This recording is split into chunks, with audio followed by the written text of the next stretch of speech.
আসসালামু আলাইকুম। আজকে আমি আমের মশলা আচার রেসিপিটা নিয়ে আসছি। এই মশলা আচারটা অনেক সুন্দর, ভাত দিয়ে খেতেও মজা লাগে, পোলাও দিয়ে খেতেও মজা লাগে, এমনিতেও যে কোনো সবজি দিয়ে খেতেও এটা অনেক অসাধারণ। তো আমটা আমি প্রথমে ধুয়ে নিয়েছি, আর ধুয়ে এটা টিস্যু দিয়ে ভালো করে মুছে নিয়েছি, এতে কোনোভাবেই যেন একটু পানি লেগে না থাকে। আর এখন আমি এটাকে ছোটো ছোটো করে কেটে নিব। আর এই আমটা আমি আঁশ সহই রেখেছি, আঁশটা ফেলে দেয়নি।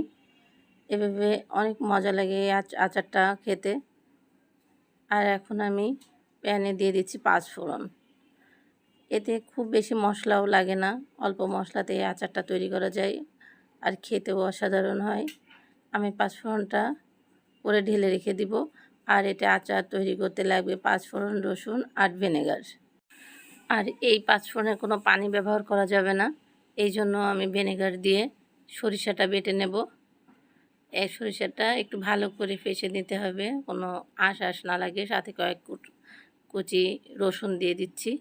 আর আমি এখন আচারটা তৈরি করার জন্য তেজপাতা দিয়ে দিচ্ছি একটা শুকনা মরিচ আর রসুন। এটা একটু লাল লাল করে ভেজে নেব। যখন একদম বাদামি কালার হয়ে যাবে তখন আমি দিয়ে দিব এই সরিষা বাটাটা আর রসুনটা।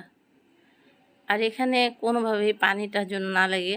আর আমি যদি এই ভিনেগার দিয়ে এই আচারটা তৈরি করি, কখনো তুলা উঠবে না, আর নষ্ট হবে না, রোদ্দুরের কোনো প্রয়োজন হবে না। আর এখানে আমি ভালো করে নাড়াচাড়া দিব। নাড়াচাড়া দিয়ে দিব স্বাদ মতো লবণ, আর দিয়ে দিব 1 কাপের মতো ভিনেগার, আর দিয়ে দিচ্ছি সামান্য পরিমাণ একটু শুকনা মরিচের গুঁড়া, এটা কালারের জন্য। ভিনেগারটা অবশ্যই দিতে হবে, ভিনেগারটা দিলে এই আচারে কখনোই তুলাও উঠবে না, আর যতদিন ইচ্ছা ততদিন ঘরে রেখে এটা খেতে পারবেন। আর দিয়ে দিচ্ছি একটু হলুদ। আর এই যখন আমটা একটু নরম হয়ে যাবে তখনই কিন্তু এটা আমরা নামিয়ে ফেলবো। তো আমটা দেখতেই পাচ্ছেন যে নরম হয়ে গিয়েছে। এখন আমি এটাকে নামিয়ে নিব। নামানোর আগে কয়েকটা কাঁচামরিচ আর ওই যে ভেজে রাখা 5 ফোড়নটা দিয়ে দিব। 5 ফোড়নটা দিয়ে একটু নাড়াচাড়া করে দিয়ে নিই। কাঁচামরিচও দিয়েছি। আর একটু সময় আমি জাল করব। একটু চিনি দিব, চিনিটা একটু কম দিব, টক জিনিসের ভিতরে চিনি দিয়েছি একটু হালকা মিষ্টি লাগার জন্য। আর এটা আমার তৈরি হয়ে গেছে। এখন আমি এটা চুলার জালটা নিভিয়ে দিয়েছি। আমি একটু ফ্রিজে উঠিয়ে দেখাচ্ছি যে আমার আচারটা কেমন হয়েছে। আর আচারটা একদম তুলতুলেও হয়ে গেছে।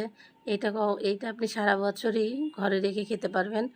এটা রোদ্দুরেও দিতে হবে না, বা কোনো তুলা উঠবে না, ফ্রিজেও রাখা লাগবে না। এটা এমনিতেই ঘরে রেখে খেতে পারবেন। ভিডিওটা ভালো লাগলে অবশ্যই সাবস্ক্রাইব করবেন, লাইক ও কমেন্ট করে সাথেই থাকবেন।